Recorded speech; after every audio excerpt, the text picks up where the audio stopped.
va a hablar, disculpen, ahora en el capítulo 19, prácticamente de aquí en adelante va a hablar sobre diversas leyes, variadas leyes, pero prácticas del día a día, ¿sí?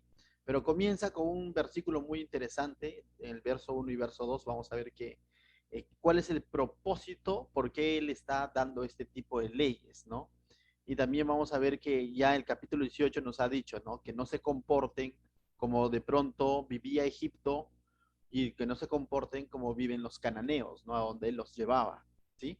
Pero ahora les va a recordar quién es él incluso y qué es lo que él quiere de su pueblo y el porqué de estas leyes prácticas, ¿sí?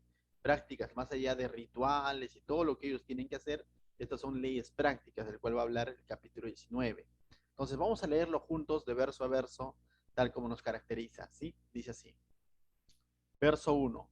Habló Jehová a Moisés diciendo, habla a toda la congregación de los hijos de Israel y diles, santos seréis porque santo soy yo, Jehová, vuestro Dios. Y este es uno de los versículos clave de todo el libro de Levítico.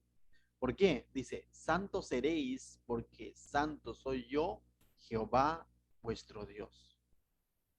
Ser santo significa ser de alguna manera como Dios, no en el sentido de que vamos a ser dioses, sino por lo mismo de que Él es santo y Él está separado del pecado, Él es diferente al ser humano, pero nos está pidiendo que en ese aspecto nosotros nos separemos del pecado, abandonemos el pecado.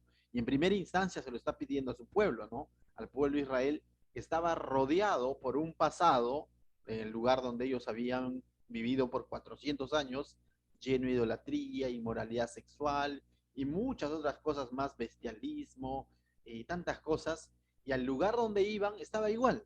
Es decir, la tierra estaba como hoy en día, plagado de pensamientos, filosofías, formas de ser, a lo malo lo llaman bueno, a lo bueno lo llaman malo, y Dios está llamando a su pueblo entonces que viva conforme es Él. ¿Y cómo es Él? Santo. Y para eso que le está dando su palabra, ¿no? Solo cumpliendo y siendo obedientes, guardando, viviendo, caminando según su palabra, ellos van a poder de alguna manera asemejarse más a Dios, ¿no? Punto número uno, pero punto número dos, el pueblo tiene que ser santo porque Dios es santo, porque Él está en comunión con Dios, que es santidad. De la misma manera se aplica para nosotros que somos la iglesia.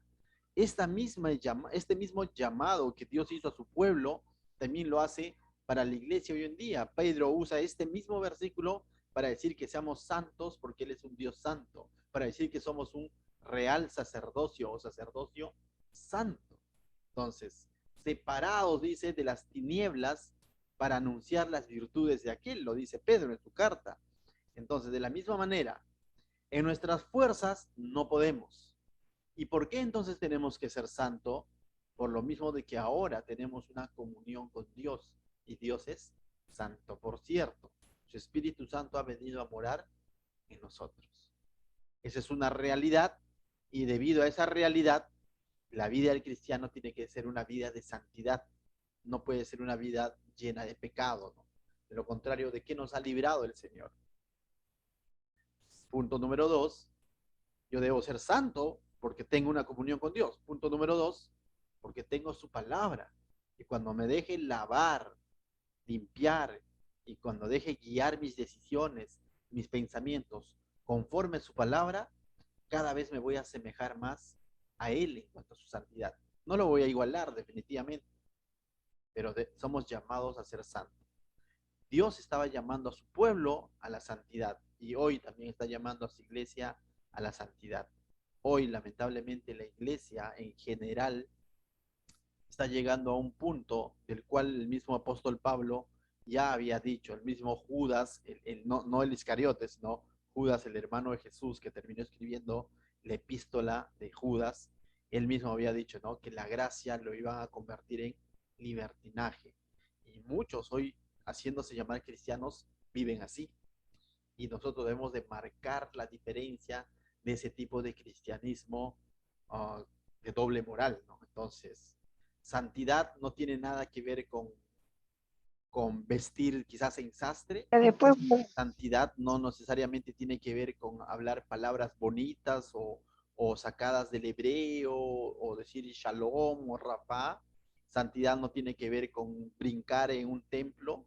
Santidad no, santidad tiene mucho que ver en el día a día, en la familia, en el trabajo, en mis pensamientos, en mis amigos. Santidad tiene que ver prácticamente en toda nuestra vida, no solo en la iglesia, ¿no?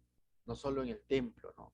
De qué hermosa canción que cantamos, ¿no? Y eso parece así, pareciera que somos espirituales, ¿no? Espiritual es aquel que vive en el día a día.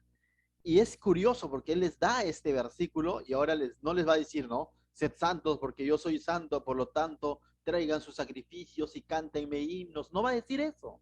Mira lo que va a decir. Va a comenzar a dar leyes prácticas que reflejan la santidad del pueblo. De tal manera que de qué manera nosotros como iglesia vamos a mostrar nuestra santidad es en las cosas prácticas del día a día. No necesariamente solo en el templo o en el local de la iglesia. Nuestra santidad se tiene que reflejar día a día. Mira lo que dice el primer versículo, porque vamos a hablar diversas leyes que tienen que ver mucho con la santidad. Mira lo que dice el verso 3. Cada uno temerá a su madre y a su padre. Es interesante. Y esta palabra temerá, al igual que del temor de Dios, no tiene que ver con miedo, sino con honra, respeto. En otro momento ya lo ha dicho, ¿no? En el segundo, que es el quinto mandamiento, que está en Éxodo capítulo 20, verso 12, ¿no? Honra a tu padre y tu madre, ¿no? Entonces, y habíamos hablado bastante de esto, ¿no? Que mientras nos encontremos bajo su autoridad, siendo menores de edad o viviendo bajo su techo, como se dice, nosotros debemos obediencia a nuestros padres, ¿no? Mis hijos que son menores de edad me deben obediencia y de esa manera me honran, obedeciéndome. Pero ¿qué hay de los que ya somos adultos y de pronto nuestros padres ya no dependemos de ellos? Les debemos un respeto, una honra, velar por ellos, velar por su salud, incluso por su economía, en algunos casos, ¿no? Entonces, Dios, después de haberles dicho, sed santos, porque yo soy santo, les está dando una instrucción práctica donde ellos tienen que mostrar su santidad. ¿Cómo? Honrando a su padre y a su madre. Nos podemos jactar hoy en día de saber muchos versículos, incluso de servir en la iglesia, incluso de ayudar a otros, a necesitados. La pregunta es, ¿pero cómo está mi honra hacia los míos, hacia mi padre, hacia mi madre? ¿Cómo está esa honra? ¿Hay ese respeto o no hay ese respeto? Y este mismo versículo lo relaciona mucho, dice, y mis días de reposo guardaréis. ¿No? Y lo que está ahí, y dice, y yo Jehová vuestro Dios, dice, ¿no? Y está hablando de guardar el día de reposo.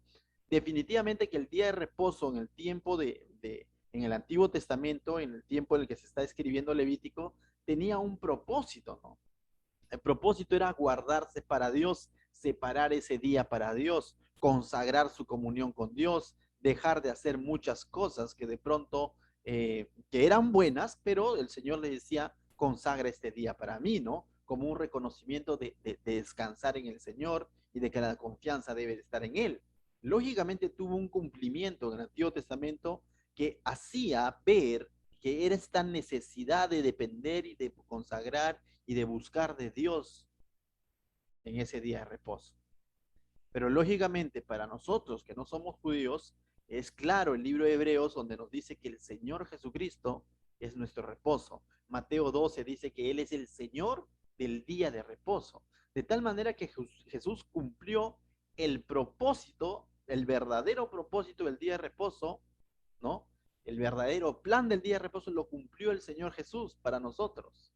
De tal manera que Él es nuestro reposo. Y hoy en día recurrimos a Él, descansamos en Él, nos consagramos a Él, buscamos de Él. Ya no un día específico de la semana, pero día a día debemos estar consagrados a Él y entender que nuestro reposo final es Jesucristo. Venid a mí todos los que estén cargados y cansados, que yo os haré descansar. Él mismo lo dijo. Lógicamente para nosotros tiene un significado mayor, ¿no? Y para el judío también hoy en día debería de tener ese significado, que el verdadero reposo es Jesús. Ciertamente para ellos le está diciendo consagren ese día. Y a nosotros hoy el Señor nos diría consagren su vida al Señor, descansemos en el Señor. Y de ahí quizás alguien dice, pero pastor, pero a mí me han dicho que tengo que guardar el día sábado porque, y lo hemos mencionado muchas veces, Colosenses 2:16 dice, por tanto nadie os juzgue en comida o en bebida o en cuanto a días de fiesta, luna nueva o días de reposo, dice Pablo. Todo lo cual es sombra de lo que ha de venir, pero el cuerpo es de Cristo. Lo que está diciendo, todo esto ha sido simplemente una sombra, algo que nos guiaba a quién iba a ser el verdadero reposo. A esto lo que los teólogos lo llaman, era un tipo, ¿no? Una figura de, de una realidad mayor. Cada una de estas cosas que vemos en Levítico, sacrificio, sacerdocio, día de reposo, holocausto, son figuras, son bosquejos, son sombras de lo que iba a ver una real, de lo que se iba a revelar o manifestar una realidad mayor en quién, en Cristo. El mismo tabernáculo de reunión, ¿no? Estaba apuntando a lo que Cristo iba a hacer, cómo es que él iba a entrar al tabernáculo celestial e iba a abrir, ¿no?, la brecha para que todos nosotros hoy en día podamos entrar confiadamente a buscar de nuestro Señor. Amén. Él rasgó el velo. Entonces, no te hagas mucho problema con que si es sábado, es viernes, es lunes, es domingo, tranquilo, que tu reposo esté en el Señor, eso sí. ¿O acaso el lunes no debo de confiar en Jesús? ¿O acaso el martes no debo de confiar en Jesús? ¿O acaso hoy jueves no debo de reposar en el Señor Jesús? Todos los días necesitamos descansar y reposar en el Señor Jesús. Amén. Entonces, otra ley práctica, mira, versos 5 al 8.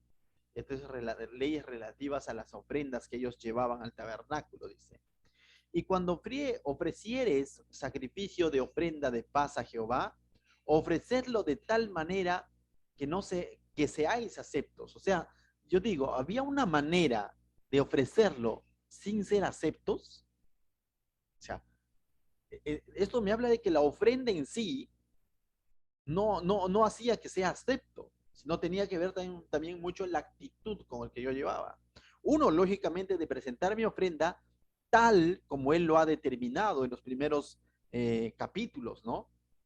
Tal como él ha dado las instrucciones, ¿no? Definitivamente, deberíamos de presentarlo de esa manera.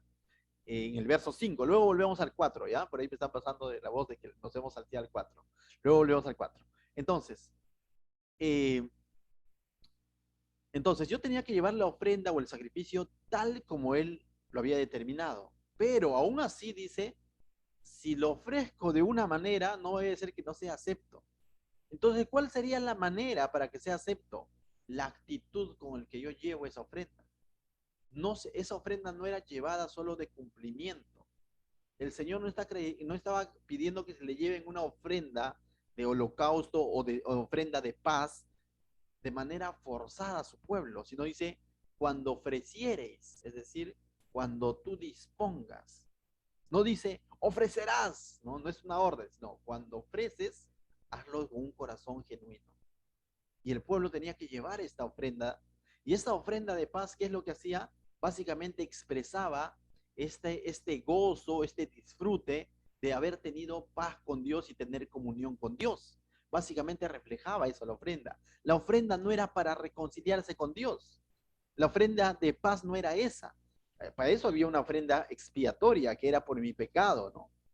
Esta ofrenda de paz reflejaba el gozo del hombre, el gozo del ser humano, del pueblo judío, el gozo de decir gracias Dios porque tenemos comunión, gracias porque estoy en paz contigo. Era una ofrenda de agradecimiento, de gozo, de disfrute. Entonces no podía ser voy a llevar para que Dios me perdone. Eso era la expiación, como reconocimiento de culpa. Pero esta ofrenda era una ofrenda de gozo. Hoy en día, nosotros, ¿con qué actitud nos acercamos a Dios? Qué pesado orar, qué pesado leer la Biblia, qué pesado entrar al Zoom. Si esa es mi actitud, créeme que, bueno, ¿no? O sea, el Señor es juez, ¿no? Pero yo te animo a que te presentes a Él, acudas a Él, le dediques tu vida a Él con gozo, por la nueva relación que tienes con Él, por lo que Él ha hecho en la cruz. No lo hagamos con pesadez, hagámoslo con gozo, con disfrute, para que sea acepto, ¿no? Ya, Señor, voy a orar, pues, ¿qué voy a hacer? Oremos porque disfrutemos de ese tiempo de oración. Hay momentos quizás difíciles, ¿no? Pero que eso no sea una constante en nuestra vida, ¿no? De estar orando con pesar, de estar buscando de él con pesar, a ver, pues le voy a probar, ¿no?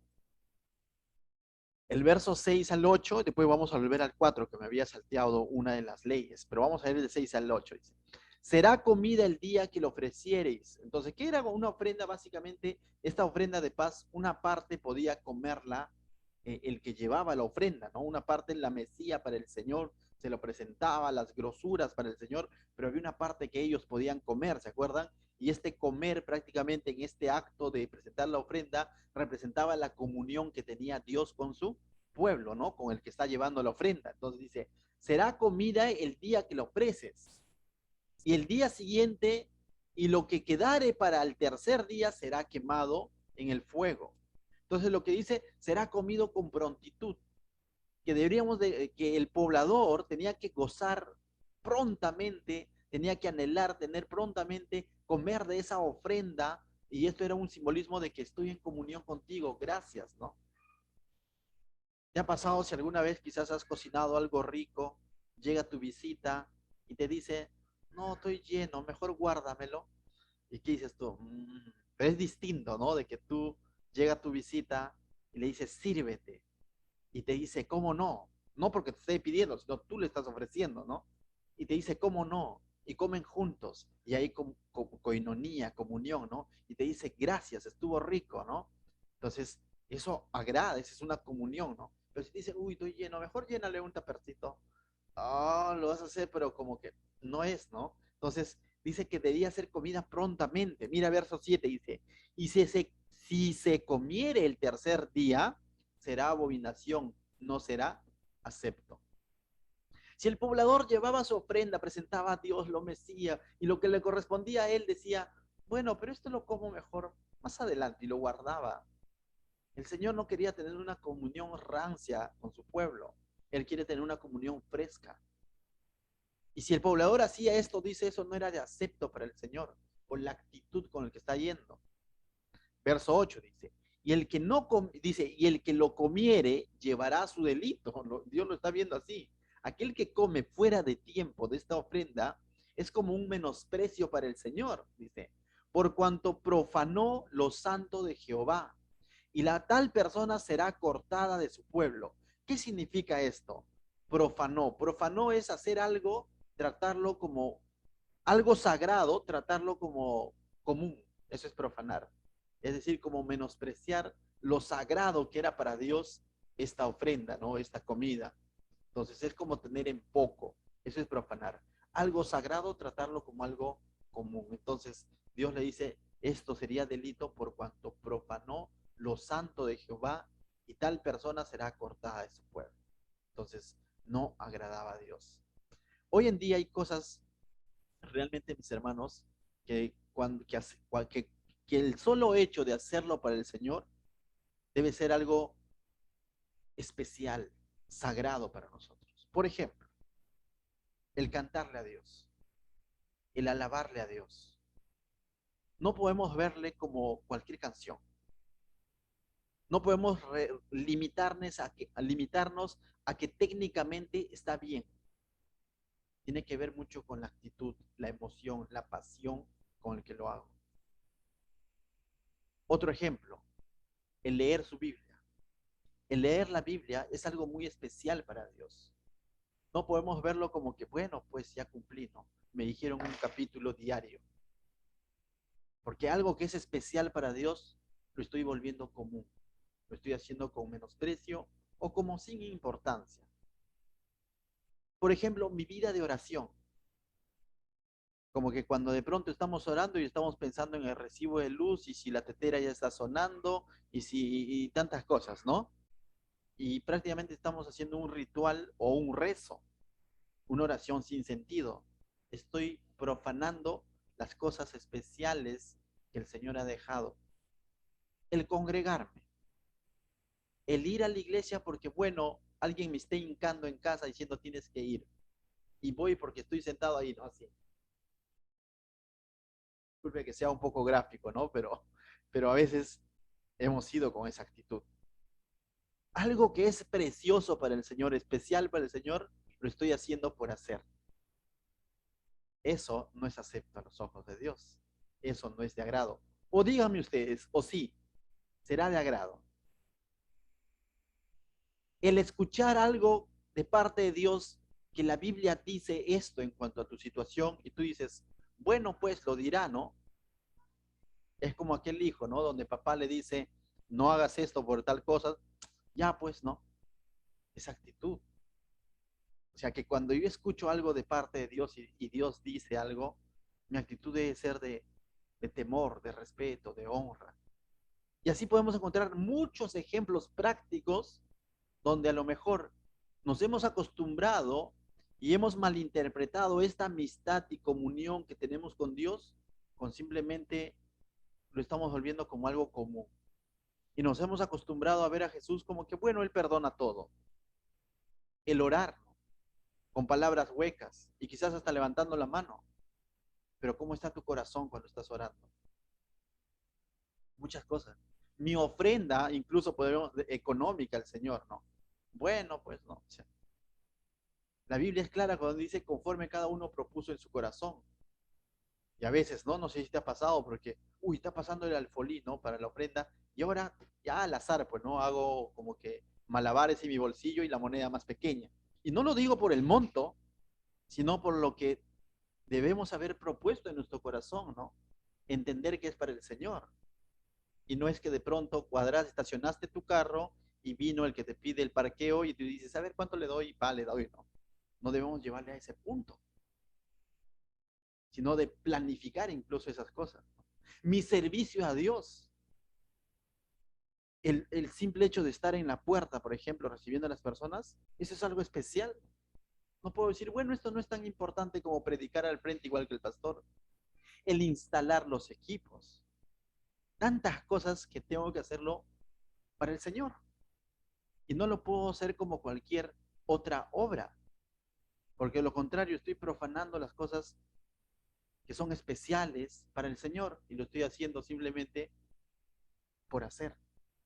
No estaba en cumplir y llevar la ofrenda de paz nada más, estaba mucho en la actitud con cómo la persona la llevaba. No está en servir por servir a Dios. Recuerda, bueno, con usted no lo he estudiado, pero en el libro de Hechos vemos claramente que Dios no necesita de tu servicio, como muchas veces se nos ha dicho. Nos da el privilegio de servirles. Dios no tiene necesidad. Y a veces pensamos que le estamos haciendo un favor a Dios y que se va a ofender porque no le hice el favorcito. Cuando nosotros pensamos que le estamos haciendo un favor a Dios y que Él demanda de nuestro servicio y bueno, pues tengo que servirle, ¿no? Vamos a servir con un corazón bueno, pues. Pero cuando entendemos que nuestro servicio a Dios es un privilegio, Él nos da la oportunidad de hacerlo, lo voy a hacer con agrado, con honra, con respeto. Lo poco, lo mucho que se me delegue, lo voy a hacer como para quién, como para el Señor. No para el agrado de los hombres, ni para mi propio agrado, ni para mi propio provecho, sino para el Señor. Amén. Entonces, ¿te das cuenta lo práctico que es la santidad de Dios? No es tan algo tan como que tenga que ver con vestimentas y toda esa cosa, ¿no? Volvemos al verso 4 que me había salteado, mil disculpas. Aquí vemos otra ordenanza que viene a ser el segundo mandamiento que está en Éxodo capítulo 20 prácticamente, ¿no? Dice, verso 4, el Levítico dice, no os volveréis a los ídolos, ni haréis para vosotros dioses de fundición, y yo Jehová, vuestro Dios. Y yo me imagino al pueblo en este punto diciendo, ya pues Dios, ¿no? Ya párale, ¿no? ¿Por cuántas veces nos vas a decir lo mismo? Ni modo, ya aprendimos la lección. Ya bastó con el becerro. De veras, de veras, de veras que no vamos a tener otro ídolo. Tenlo por seguro. Me imagino más de uno entusiasmado diciendo eso. Pero la historia que nos dice, justo es el punto donde cayó el pueblo. Justo lo que Dios les dijo que no hagan, hicieron. Y Dios les ha recalcado y ahora les está diciendo, yo Jehová, vuestro Dios. Les ha dicho, se los digo yo, que soy su Dios. Y justo 800 años después, el pueblo va a terminar en Babilonia, justamente por haber quebrantado este segundo mandamiento, de levantar ídolos en los lugares altos. Quizás hay cosas que nos parece repetitivo para nosotros. Y dices, el pastor siempre predica lo mismo y lo mismo y lo mismo, ¿no? Pero por cierto, te das dando cuenta que estoy predicando diferentes capítulos. O sea, no es que esté predicando el mismo sermón. Estamos predicando diferentes libros. Pero te das cuenta que siempre el tema es lo mismo. Y tú podrías decir, ya, yo quiero que hable ya de otras cosas, ¿no? Ya, yo ya lo sé, en eso no voy a caer, idolatría. ¿Cómo cree el pastor? ¿Cómo cree Dios? Pero si el Señor nos lo repite a través de su palabra, por algo es para tener justamente cuidado y guardarnos de eso y tenerlo claro, tenerlo vigente, latente, fresco en nuestra mente, en nuestro corazón, porque la idolatría está a un paso. La idolatría muchas veces está en la concupiscencia de nuestro corazón, el poner primero nuestros deseos por encima de Dios. Eso ya es idolatría. El poner cualquier otra cosa por encima de Dios. Entonces, ¿cuánta razón tiene el Señor de repetirle y repetirle y repetirle esto a su pueblo? ¿Y acaso no lo va a tener razón para con nosotros? ¿O nosotros de pronto estamos libres de eso? Estamos expuestos a la idolatría. Ya no quizás como aquel entonces. Quizás ya no te voy a ver cargando un anda, pero te puedo ver cargando el anda de tu concupiscencia. Y el Señor lo sabe. Y es por eso que nos dice, yo soy primero. Yo soy vuestro Dios. No pongas nada por encima mío. No te levantes imágenes, ídolos, que no me quiten el trono en tu corazón, lo que está diciendo. ¿Qué puede ser? Dinero, trabajo, no está mal, no son cosas malas. Pero estas bendiciones se pueden convertir en distracciones que finalmente desplazan a Dios de nuestra vida. ¿Me voy a entender? Familiares también incluso, que pueden terminar desplazando a Dios de nuestra vida. ¿Amén? Entonces, volvamos ahora al verso 9, ¿no? Verso 9 dice, mira lo que va a hablar, incluso va a hablar sobre esto me impactó mucho el verso 9 y 10, mira lo que dice, cuando ciegues la mies de tu tierra, estamos hablando de leyes prácticas, ¿correcto? Entonces dice, cuando ciegues la mies, la cosecha de tu tierra, no cegarás hasta el último rincón de ella, ni espigarás tu tierra cegada. Entonces tú dices, lo que le está diciendo que no cosechen todo, en simples palabras. Y tú dices, pero ¿cómo se va a desperdiciar? ¿Cómo les puede decir no cosechen todo, no? ¿Y para quién se va a quedar, no? Y básicamente lo que le está diciendo es, tranquilo, mira lo que dice el verso 10. Ni lo rebuscarás tu viña, dice, ni rebusques. ¿Qué significa rebuscar? Ahí dice, no, por si acaso se han olvidado los trabajadores de cosechar todo, vuelve de nuevo a sacarle el IGB, como decimos nosotros, ¿no? No sé si te ha pasado alguna vez. Y le queremos sacar el IGB a las cosas, ¿no? Sacar el máximo provecho. Pero mira lo que dice.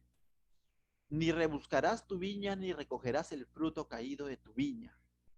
Para el pobre y para el extranjero lo dejarás, yo Jehová, vuestro Dios. Lo que le está diciendo a su pueblo es, piensa en el necesitado. Esto me recuerda cuando era niño, eh, allí en la sierra, teníamos vecinos, amigos, familiares que sembraban, por ejemplo, choclo o zapallo, ¿ya? O papa. Y cuando cultivaban o cosechaban este tipo de productos, venía una cuadrilla de 15, 20 personas y en medio día te cosechaban todo, pero todo lo que era de primera y hasta de segunda. Pero aún así nosotros que éramos niños nos contrataban como rebuscadores, que eran los rebuscadores, los que después de que ya se fue el camión con toda la cosecha, entrábamos con nuestro costal y siempre encontrábamos algo más. Y ese eran los rebuscadores, ¿no? Y siempre encontrabas algo más. Y bueno, y teníamos que llevarlo donde el dueño, y el dueño nos pagaba por aquel entonces 3 soles, ¿no? Como rebuscador o 5 soles. Pero el dueño no dejaba para que otros se lo lleven, sino decía, pagaba a sus rebuscadores para llevarlo, ¿no? Pero sí había pueblos mucho más lejanos donde ciertamente habían terminado la cosecha, venían todos los vecinos, familiares, todo eso, y entraban y a buscar todo, y lo que encontrabas te lo llevabas. Los que han ayudado, por ejemplo. Ah, bacán. Y entonces como que se cumplía esto, ¿no? Siempre había No todo era vendido, sino una parte era para el pueblo, para los vecinos, para los familiares que tengan esa necesidad y dicen, oye, dice ha cosechado su papa, vamos y sacábamos todo lo que era para nosotros, ¿no? Entonces, algo así. Entonces vemos en esta ordenanza práctica que Dios está dando a su pueblo, punto número uno, le está diciendo que los va a prosperar. Los va a prosperar de tal manera, pero que no se olviden, que no sean usureros, que no le saquen el IGB, sino que dejen para quién, para los necesitados, para el pobre, para el extranjero, dice, lo dejarás. Y Dios está pensando y está trabajando en su pueblo para que tenga un corazón generoso. Cuán generosos somos hoy en día con lo poco o lo mucho que Dios nos bendice. O somos, como dice, ¿no? Devotos de la Virgen del Puño. O sea, me dejó entender, no sé si alguien entendió mi chiste, pero o somos duros, ¿no? Siempre debemos estar dispuestos a practicar la generosidad en la medida en la que podamos hacerlo. Y Dios está dando este principio a su pueblo. Amén. Verso 11 al 13 dice, va a hablar sobre la honestidad, sobre los tratos. Ya dice, no hurtaréis y no engañaréis ni mentiréis el uno al otro. Es decir, no hurtaréis básicamente es el octavo mandamiento que estaba en Éxodo 20 también, ¿no? Verso 15 decía, no robarás. Y aquí está diciendo, no hurtaréis. Eso es claro, pastor, ¿cómo vamos a robar? Sí, nosotros porque somos creyentes, de alguna manera entendemos que no debemos de robar, ¿no? Pero vivimos en un mundo donde el hurtar en algunos casos no está tan mal, ¿no? Si de pronto, ¿no? Si es algo de valor, qué malo que fue, ¿no? O si es alguien que es pobre y le roban, qué malos que son. Pero si le roban a un rico, dice, bien, pero solo ha robado un kilo de mandarina, pero simplemente hurto es hurto, ¿no es cierto? Coger lo que no es tuyo es hurto. Y Dios está diciendo, no hurtaréis, no robes, no cojas lo ajeno. Y está cuidando el derecho de propiedad del prójimo. Incluso aquí va a relacionar esta palabra que dice, no engañaréis ni mentiréis el uno al otro. Que no está hablando de un engaño de cualquier cosa, sino de engaño justamente para estafar, para sacar algo de provecho. En ese contexto está el no engañaréis, no mentiréis. Está hablando de la estafa, porque hay maneras de robar engañando, ¿sí o no? Tú dices, pero yo no le he arranchado, sí, pero la forma como le ofreciste o el trato que hiciste y las letras chiquitas que le pusiste, en el fondo tu intención era que sacar provecho, si no, eso no hagas. O sea, no mientas, no engañes. Muy por lo contrario, cuando Pablo escribe su carta a los Efesios, da una solución para el hurto, porque todos en algún momento hemos robado. Que levante la mano el que nunca ha robado. Todos. Su pastor, el pastor ha sido ladrón, ya se enteraron. Ha sido, qué bueno que ha sido. Porque robar es el simple hecho, por ejemplo, ¿no? De coger algo, aunque pequeño, pero cuántas veces, ¿no? En la bodega de mi mamá me he tomado cuántas gaseosas sin que se dé cuenta. No me habían dado la autorización, pero lo hacían. Y luego también en la bodega de mis tíos. Uy, está confesando. Ojalá mis tíos no vean esta predicación, pero mi vieja vida. Y todo eso está mal. Pero nosotros vemos hurto solo al asaltante. No, hurto es en todo sentido. Por eso que todos de alguna manera en algún momento hemos cogido algo que no nos correspondía o hemos engañado. Pero gracias a la misericordia de Dios que ahora ya eso no debe ser nuestra práctica, sino por lo contrario, como dice Pablo en Efesios 4:28. ¿Cuál debe de ser nuestra práctica? Dice, el que hurtaba, tiempo pasado, no hurte más, sino trabaje haciendo con sus manos lo que es bueno, para que tenga que compartir con el que padece necesidad. Y Pablo lo lleva no solamente a cruzarse de brazos y decir, no voy a coger lo que no me corresponde, sino Pablo lo lleva al punto de decir, puedo hacer algo con estas manos para bendecir a alguien más. El que hurtaba veía todo para él. Ahora el creyente dice, su vida tiene que ser transformada, que puede decir, ¿para qué son útiles mis manos? ¿Cómo puedo bendecir a otros? Esa debe ser nuestra manera de ver los bienes materiales, la ayuda al prójimo. y a no sacar provecho a las personas con engaños, mentiras, sino, ¿qué cosa?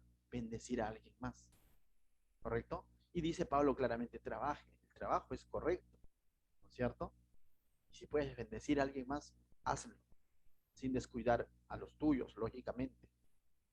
Verso 12 dice, no juraréis falsamente por mi nombre. Incluso había personas que bajo juramento del Señor usaban el juramento, ¿para qué? Para estafar, para engañar. Y Dios le está diciendo eso de ninguna manera. Porque en esos pueblos cananeos y egipcios juraban por todo, con tal de que su palabra tenga credibilidad.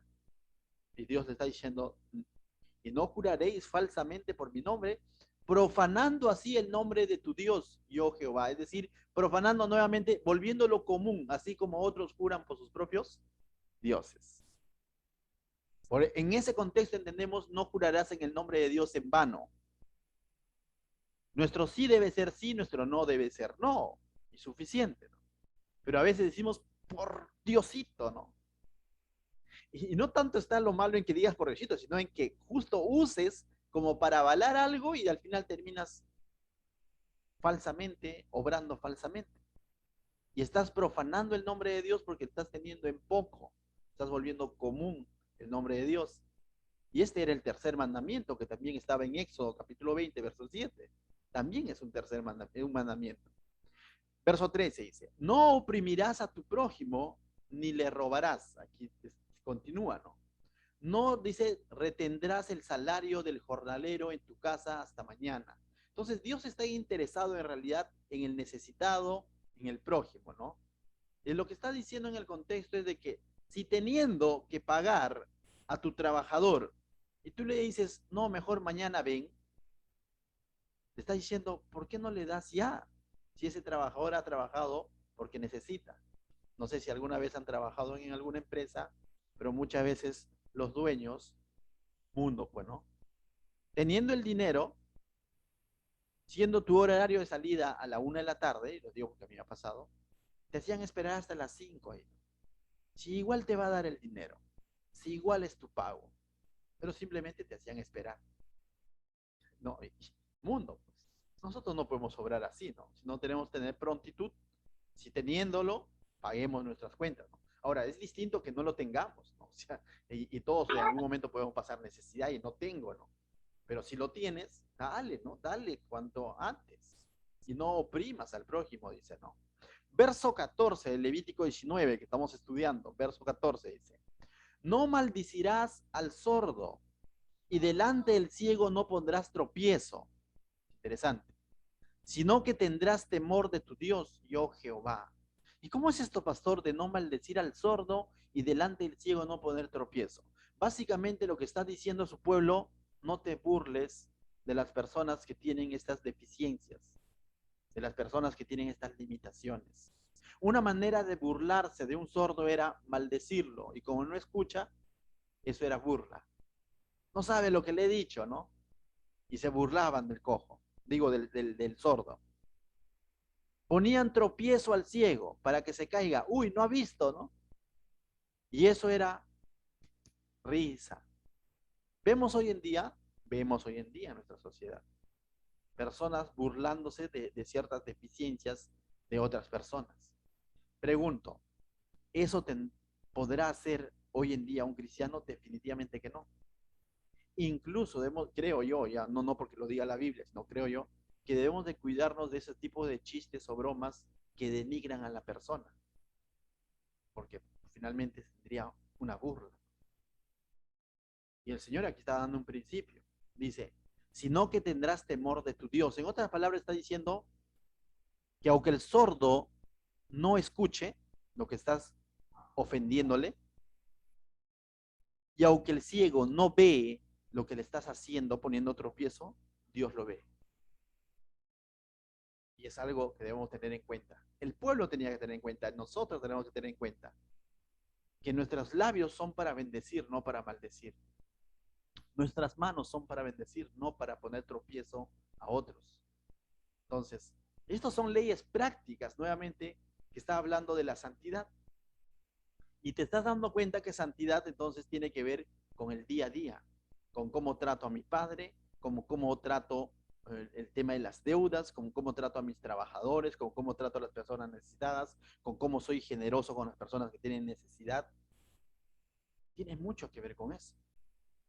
Verso 15 al 16, vamos a ver leyes relativas a la justicia y a la sinceridad. Mira lo que dice. No harás injusticia en el juicio. Y esto básicamente estaba dirigido a los jueces, ¿no? Ni favoreciendo al pobre, ni complaciendo al grande. Con justicia juzgarás a tu prójimo. Es decir, no tengas favoritismo. No porque es pobre le voy a hacer el favor. Y no porque de pronto es rico, le voy a complacer. Porque quizás saca un beneficio. Y tú dices, uy, esto deberían escuchar los jueces que de hoy en día en Perú. Sí, pues deberían escucharlo. Pero no solo sucede en Perú, en todos los países. Pero ya la Biblia de por sí nos ha dado este precepto, este principio de cómo deben de conducirse los jefes, los magistrados. La pregunta es, ¿lo hacen hoy en día? En su mayoría no. ¿Y por qué es que no lo hacen? Porque no tienen temor de Dios y esa es la explicación. Hoy en día las autoridades se conducen justamente favoreciendo a algunos y desfavoreciendo a otros. Y aquí Dios está diciendo no. Básicamente lo que está diciendo es no juzgues según las apariencias, sino que debemos de juzgar según el justo juicio. Y eso mismo lo dijo Jesús en Juan 7:24. No juzguéis según las apariencias, sino juzgad con el justo juicio. ¿Cómo somos nosotros cuando tenemos que juzgar de alguna manera, quizás no en una corte, sino cuando tenemos que dar un testimonio o ser testigos de algo, o manifestarnos en una reunión de familia, lo que fuese? No, es que es mi hijo o es mi hija y yo no puedo, entonces por eso tengo favoritismo frente a la otra persona, o lo justo es lo justo. Recuerda, el Señor lo ve todo. Entonces, verso 16 dice, no andarás chismeando entre tu pueblo, no atentarás contra la vida de tu prójimo, yo Jehová. Y te das cuenta, esta palabra chismeando y atentarás contra la vida de tu prójimo está en un solo versículo, porque no era un chisme sencillos, ¿no? Era un chismear de hablar mal de alguien. Y esto nos da a entender que con la boca o con nuestras palabras podemos matar o maldecir en todo caso, dañar relaciones, dañar vidas, dañar familias. Y no corresponde a su pueblo que ande chismeando, hablando mal de las otras personas. Tampoco corresponde a la iglesia estar en ese tipo de chismes, porque atenta contra la vida de los demás. No en el sentido que se va a morir físicamente, sino en el sentido que hago daño. Y el Señor está diciendo, no chismees. Básicamente, ¿qué es un chismoso? Es un murmurador, alguien que no tiene de qué ocuparse o no puede ocuparse de sus propios asuntos, sino se ocupa del asunto de los demás, ¿no? Y Pablo también habla de esto en su carta a los Tesalonicenses 4:11, ¿no? Aquel que más allá de ocuparse y ver su propia vida, está hablando de otros. Y el Señor, desde Levítico, está diciendo, eso no debe de ser un distintivo de su pueblo. Pregunto esta noche, de la iglesia tampoco. ¿Te imaginas el hermanito chismoso, el que anda murmurando? Y siempre lo decimos, ¿no? Estos labios con los que estoy cantando a Dios los domingos, no pueden más tarde o mañana o lunes, martes, estar hablando mal de alguien. Debemos de cuidar nuestros labios en ese sentido. Entonces, pastor, es tranca, ¿no? Porque todos caemos en eso a lo mejor. Pero hoy lo tenemos de manera explícita. A Dios no le agrada, no está bien. Yo Jehová, termina el versículo, diciéndote, Dios te lo está diciendo, no el pastor, no el predicador, te lo dice Dios. Versos 17 y 18 dice, no aborrecerás a tu hermano en tu corazón, razonarás con tu prójimo para que no participes de su pecado. Y es interesante. ¿Qué es lo que sucedía? Que si tú encuentras que tu prójimo está en un pecado, primero no lo odies, no lo aborrezcas, no lo maldigas.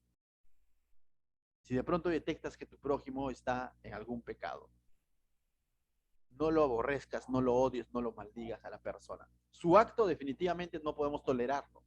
Ni Dios tolera el pecado, ¿no? O sea, pero también nos pone, entonces dices, entonces, ¿qué hago? ¿Lo apaño? No, no, no. Mira, dice, razonarás con tu prójimo, es decir, le harás entender para que no participes de su pecado.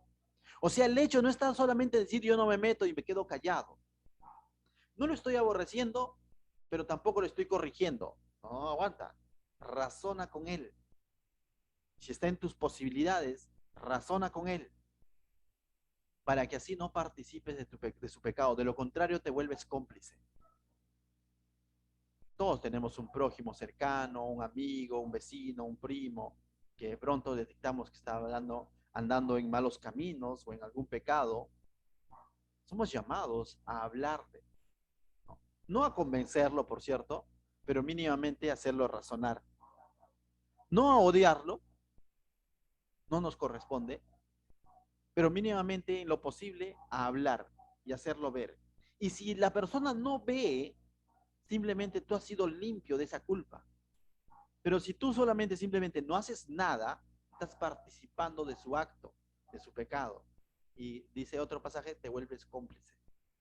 Entonces, conozco, y lo digo porque ustedes no lo conocen, solo como ilustración, de una creyente hace muchos años, ya ella de edad. Ella era creyente y si tú lo veías en una iglesia, uff, lo veías, derramaba su corazón al Señor y cantaba y decía, gloria a Dios y tantas cosas. Pero sus hijos eran dueños de lo ajeno. No, no sus hijos, sino sus nietos, dueños de lo ajeno. Y ella los recibía en su casa. Y ahí en su casa de la hermanita X, que ya tenía una edad, era la abuela, traían todas las cosas que robaban. Y ella no los corregía, simplemente los recibía. Pero en el domingo en el templo estaba ahí lo más espiritual. Y si venía el serenazgo, porque de pronto alguien había pasado la voz que ahí habían metido las cosas, ella salía a defenderlo. ¿Sabes qué? En el nombre de Jesús. Y decía, en el nombre de Jesús no toquen a mis nietos. ¿Te das cuenta de esto? A lo mejor no leyó este pasaje, porque esta señora no debería aborrecer a sus nietos, cierto, pero tampoco debería de apañar los delitos de sus nietos. No debería tener favoritismo. Pero si se presentaba un inmaduro en la iglesia, lo condenaba diciendo, ese hermano ha hecho tal, tal cosa. A eso se le llama una doble moral. Como cristianos no podemos ser o no podemos tener doble moral. Amén. Verso 18 dice, no vengarás ni guardarás rencor a los hijos de tu pueblo. Cuando hablamos de venganza es porque nos han hecho un agravio, un daño, ¿no es cierto? Porque lo contrario, ¿de qué me voy a vengar? Pero aún así el Señor le está diciendo, no ven, de ti no. Pablo lo va a decir más adelante, ¿no? En Romanos, diciendo que la venganza es del Señor. Y acá lo que el Señor lo que está haciendo es cuidarnos a nosotros, ni siquiera al otro con quien te vas a vengar, sino nos está cuidando a nosotros de no incurrir en un pecado, en pagar un mal por un mal, en pagar un ojo por un ojo. Nos está cuidando a nosotros, no tanto a la otra persona. No vengarás ni guardarás rencor a los hijos de tu pueblo, sino dice, amarás a tu prójimo como a ti mismo. Y ahora te das cuenta que cuando Jesús y Pablo más adelante también repitieron esta frase, amarás a tu prójimo como a ti mismo, en realidad no era algo nuevo, sino era algo que el Antiguo Testamento ya lo decía, porque esa es la voluntad de Dios. Es más, cuando Jesús lo dijo, lo hizo como un resumen de la segunda parte de los 10 mandamientos. La primera parte, amarás al Señor tu Dios. La segunda parte, amarás a tu prójimo, porque cada uno de los mandamientos que vemos en Éxodo 20 tienen que ver con el amor a Dios y el amor al prójimo. Y lo que está hablando hoy Levítico en capítulo 19 tiene que ver con el amor al prójimo, con el amor al sordo, con el amor al ciego, con el amor al necesitado, con el amor al jornalero. Tiene que ver con el amor al prójimo, cada uno con el amor a aquellos de quienes no debo de chismear, con el amor al pobre. Tiene que ver con el amor al prójimo. Y termina diciendo, si no amarás a tu prójimo como a ti mismo, yo Jehová nuevamente. ¿Quién lo dice? Dios. Y Jesús lo replicó en el Nuevo Testamento. Y Pablo también lo va a replicar en sus cartas. Que nuestro amor debe ser a Dios, pero también al prójimo. Y Jesús en Lucas 6:7 incluso dijo, amad a vuestros enemigos. En ese contexto de amar a nuestros enemigos en el sentido de no buscar venganza en nuestras fuerzas. Porque aquí está diciendo amor a tu prójimo. ¿A qué prójimo? A aquel prójimo que te ha hecho un daño y tienes esas ganas de vengarte. En ese sentido, en ese contexto, es el amar al enemigo, el no buscar venganza en tus fuerzas, sino descansar que la venganza es del Señor. ¿Por qué? ¿Porque quiere cuidarlo a tu enemigo? No, porque quiere cuidar tu corazón, tu comunión, tu vida, tu testimonio. Quiere cuidarte a ti. Y debemos de verlo así, el tema de la venganza. No me voy a vengar porque más daño me hago yo. La otra persona quizás ni se corrige con mi venganza, sino debo descansar en el Señor. Pero mi comunión con Dios no la voy a perder a causa de un agravio. Mi comunión con Dios se debe de afirmar más. Pero imagínate que tú terminas vengándote. ¿Cómo estaría tu comunión con Dios? Resquebrajado. Entonces, más está queriendo cuidarnos a nosotros que al otro, al que agravió, ¿no? Así que mis hermanos, lógicamente hay muchas leyes diversas más en este capítulo. Por cuestión de tiempo vamos a hacer un alto en el verso 18, pero el próximo martes continuamos. Pero rápidamente, vemos aquí hasta el momento que todas estas provisiones son muy comunes hoy en día. Hoy en día es común burlarse, hoy en día es común el engaño y no lo ven tan mal. Hoy en día es común mentir, hurtar, hablar mal de alguien, es común y no lo ven como delito necesariamente en nuestra sociedad, sino es parte. ¿Qué de más? Bueno, solamente hablé, pues no, ni que le hubiese golpeado. Yo no puedo quitarme eso de mi corazón, lo aborrezco, pues, pero no es que me lo haya asesinado, pero lo vemos común en nuestra sociedad. Pero el Señor no quiere que pensemos como nuestra sociedad piensa, porque la sociedad está en pecado, está en tinieblas.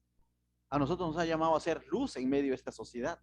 No nos podemos amoldar a la forma de pensar de este mundo, sino amoldar a lo que su palabra dice, porque Él es un Dios santo, por ende está llamando a que su iglesia sea santa en su manera de vivir. La pregunta es, ¿cómo está mi actuar en el día a día? No, ni siquiera te voy a decir cómo está tu congregar, sino cómo está tu actuar en el día a día, con tu prójimo, con tu vecino, con el casero. ¿Cómo está nuestro actuar? ¿Cómo está nuestro corazón para con ellos? ¿O estamos aborreciendo personas? ¿Cómo nos sentiríamos si a nosotros nos hacen eso?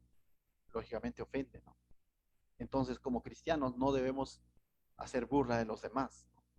Recuerda, el versículo clave era, verso 2, santos seréis porque santo soy yo, Jehová, vuestro Dios. Vamos a orar.